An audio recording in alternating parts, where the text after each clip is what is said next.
Hey friends, what's up? It is getting very close to the end of the year. We are almost there, and I am a little bit in vacation mode. I am not going to be posting as regularly, but I did want to pop on for a few minutes and talk about my word of the year. So let's chat.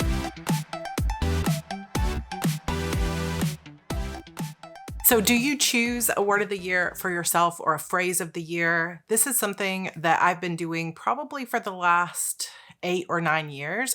And it's a practice that helps me really reflect on the past year and think about how do I want my life to change? How do I want to show up differently? How do I want to change my mindset? And then I try to choose a word that embodies the journey of the next year and what I want it to be, what I want to remember, what I want to think about, what I want to focus on. And it really is a helpful thing in terms of just a simple tool that you can consistently remind yourself of throughout the year. And it can be great to set that word up or that phrase or a series of words, however you want to do it, and put it somewhere in your planner or in your home, or there are bracelets that you can have. So myintent.org, I think it is, I'll link it down below, has little bracelets that you can have made with your custom word of the year. You could do dashboards in your planner. And then you could also just choose like the first day of every month this year and really journal on your year.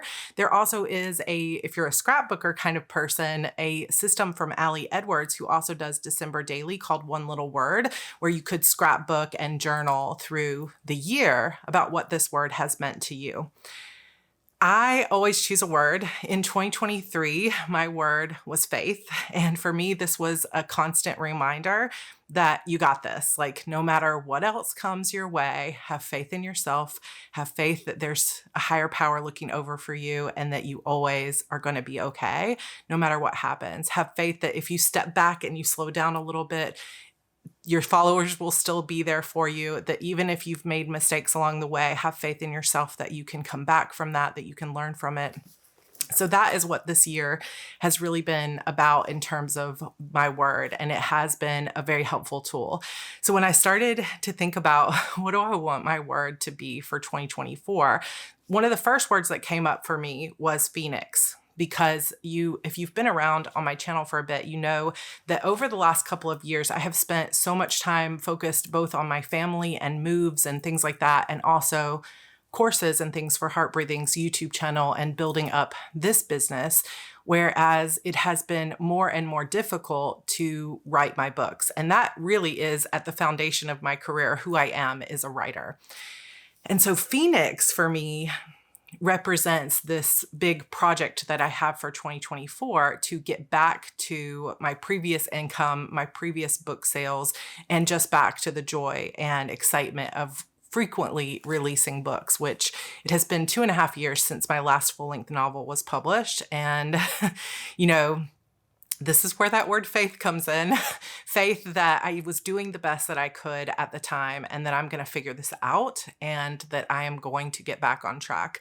So instead of being disappointed in myself yet again, or angry, or trying to apologize for it, I'm just going to say I was doing the best that I could, and we're all on a journey to try to find balance. And so I have faith that I'm in exactly the right place that I need to be to have an amazing transformative year in 2024. So Phoenix is the first thing that came about because of that project. But then I started thinking it's not just about like rising from the ashes, because I am not in ashes, right? It's like a phoenix dies, burns, dies, and then comes back from the ashes, is reborn.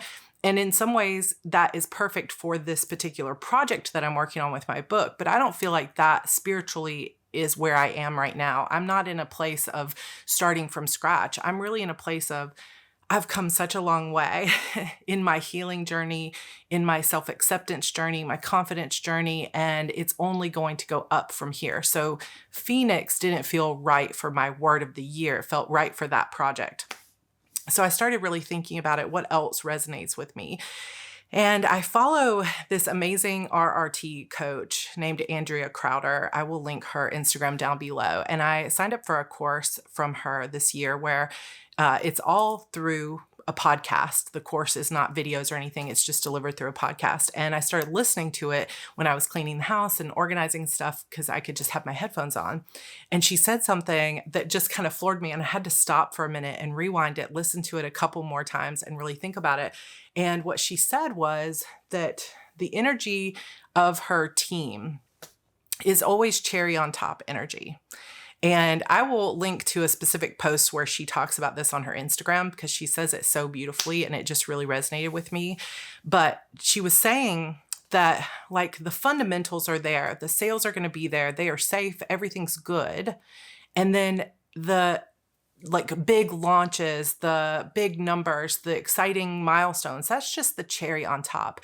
And it almost brought me to tears to think about it. And part of the reason, there's two reasons that this means a lot to me. One, the word cherry. So when my husband and I first met, I was definitely in ashes. I like literally and figuratively. My house had burned down not once, but twice. And I literally only escaped the second house fire by seconds before my bed, where I've just been sleeping, was on fire. And I won't go too much into it. I do have a video here on YouTube about how I changed my own life. So I will link that below as well to tell more of that story. But I was definitely in a place where I knew I was not living the life that I was meant to live. And it was almost like God or the universe was like, quietly whispering or knocking on my door. And when I wasn't listening or making changes, it was just like, okay, we're burning everything down and you're going to start over. And that at that moment, that sort of worst days of my life kind of moments is when I started playing an online game called EverQuest 2. And at the time, I had a bunch of fruit named characters. So you can make a lot of alt characters and everything else. And so I had like a cherry and a lemon and a watermelon and a blueberry. And that was my characters' names. And I had all the crafters and different types of, I don't know if you guys play, many of you do, probably some of you don't, but it's an MMORPG, kind of like World of Warcraft, but it's a massive multiplayer online role-playing game. So and in there as an avatar, you can be like an elf or, whatever. And I was a wood elf character who was a jeweler. And I loved crafting on that character. Her name was Cherry. She was my favorite character. And one day I was sitting there crafting at a jewelry counter, and a little frog lock came over to me and we started talking, and he made me laugh. And I realized at that point it had been a while since I even recognized the sound of my own laughter. And I laughed out loud, like truly laughed out loud. And we started talking. And the more I spent time with him, the more I laughed, and I felt hope again. And I fell in love again. And now we have this beautiful home together. I'm actually filming in our gaming room, which I almost never film up here, but we have so much of what I never felt was possible back then. I had pretty much given up on my life and wasn't sure I wanted to be around anymore. And a series of changes and shifts in my own mindset, as well as meeting George, which this feels like the perfect time to talk about this because our 14th wedding anniversary is tomorrow. And we were together several years before then. So we've been together for about a little over 17 years. And it was a moment of making a decision that I was going to, it was like my roads in my life diverged. You either stay where you are or you make these massive changes that everybody might not agree with, but in your heart, this is what you were meant for. And I decided to follow my heart despite all the people in my life that were angry or thought I was crazy or any of it. And I fell in love and moved in with a guy I met online, which, now happens more often than it did 17 years ago. But my character's name was Cherry. So it has always meant something in our relationship, the word cherry. And in fact, I'm wearing a bracelet that we got on our wedding in Vegas that just has an S charm and a cherry charm. And I'm probably going to wear that more, even though in videos it's going to make noises. So I might not try to annoy everybody. But he bought this for me when we went to get married. And so I have held on to this and I love it. And it symbolizes hope for me. And it does symbolize that sort of phoenix feeling of if I can reinvent my life, that it's never over just because I've made mistakes or I've made bad choices or it feels like things are in the dumps. I can always shift and make changes, and I can rebuild myself. And I have done it multiple times now. And I can have faith that I can always phoenix, even if things get really bad. So there's that. Then it's also a reminder that back then when I was playing as Cherry, I could only dream of the life that I have now. And even though perspective always shifts, and what you have, sometimes we take it for granted because it's just our everyday life. So this is a reminder, the Cherry is a reminder too, of how far I've come, and to not take this for granted, because all of this life that I have right now is just the cherry on top. Like the hardest work, the transformative work, all of that, like deciding to not give up my life and to keep going for it, is behind me. And this life is all cherry on top. And that's similar to what Andrea was talking about. So she was saying, we chase after numbers and things like that. And sometimes we can feel like when we're looking at that subscriber number, if we had a goal. So for example, my goal was 70,000 subscribers by the end of this year. I'm 3,500 subscribers or more short of that goal. And I might not hit 70 by the end of this year. It might be sometime next year. And the way that the world, like we are taught to compare ourselves and to judge whether we're doing good enough or our performance is good enough or whether people like us online or anything like that, is often about numbers, sales numbers, follower numbers, all these different numbers. Like how much money do you make? How much impact do you have? And it can get really easy to fall into a comparison game, or even a self-pity or self-loathing thing where we say, oh, I didn't get to this many subscribers. But the truth is, if you step back and you have perspective, I'm just going to use myself here since we're being vulnerable. I can be disappointed that I didn't hit 70, and I can blame myself and say, well, maybe my videos weren't good enough this year, or maybe I should have tried a different tactic, or maybe I need to change things up.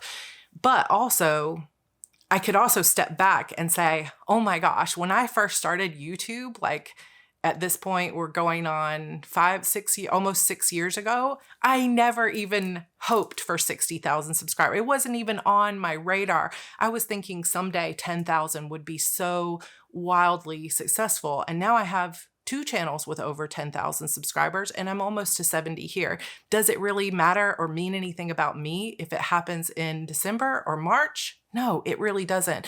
And sometimes we can place importance on those numbers, and we can make it mean something about our performance or who we are or how we're doing, when truthfully, it's just timing and algorithms and things outside our control, and it's all good, And so cherry on top energy for me is stepping back, looking around at all that I have built and all that I have overcome over the years, and getting my perspective back, and stop taking things for granted, stop putting more weight on the people that criticize me and don't like me, and allowing that to somehow mean that I'm not doing a good enough job. Like, I'm so done with that. Like, people are free to criticize me because I put myself out there online, but it still hurts when it happens, especially when people make up lies or stories about me. And over this past year, I have let that get to me more than I should. And instead of doing that, cherry on top for me next year, instead of a word, it's my phrase of the year, is cherry on top, is a way of stepping back and saying, I am good. I don't have to prove myself to anybody. I know in my heart that I'm here trying to create content that resonates with people. I'm trying to give as much as I can. I'm trying to be as vulnerable as I can so that people that watch me know they're not alone. And that's going to resonate with some people, and it's not going to resonate with others. And that's okay. And it's okay if people criticize me. And it's okay if I make a mistake, because I can apologize and learn and grow. And that's how growth happens. And so I want to remind myself as I step into this new year that all of this life that I have right now is just the cherry on top, like the real pie, the real cake, the real ice cream, the meat of it, so to speak, although meat and cherries, we won't go there. But the real truth of it is that I know I'm a good person. I know I'm trying my best at every given time. I know that I have what matters to me, which is this beautiful family, this amazing life that we've built for ourselves. And nobody can take that away. And that is the real thing. The number 70,000, 60,000, $100,000 a year, whatever those numbers are, that's just the cherry on top. That's just the fun. And life can be fun. And so I'm really going to find a way this year to root myself and ground myself in the perspective of just how blessed I am and how far I have come to create the life that I have right now. And everything else is just fun and cherry on top. And I don't need it. I don't need 70,000 subscribers. I want it and it'll be fun to hit it. I don't need my books to be #1 bestsellers. That would be amazing and it would be so much fun, but it's just the cherry on top. It's just the extra. It's just the bonus.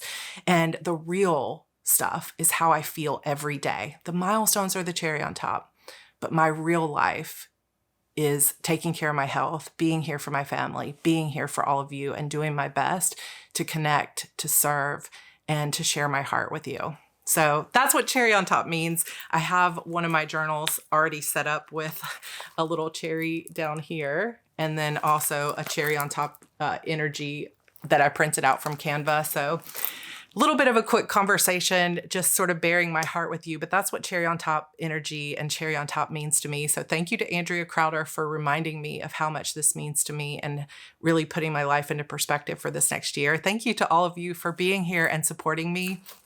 I am grateful truly for every single one of you. I truly hope you know how much you mean to me and how much I am grateful for you every day for showing up and continuing to watch these videos and being part of this amazing community. So thank you. And in the comments, let me know if you have picked a word of the year, if you want to talk more about it, if you want to bounce ideas off of it, come into our Heart Breathings writing community and we can chat about word of the year, and put your word of the year or your phrase of the year or what you decide to do for the end of the year rituals down below.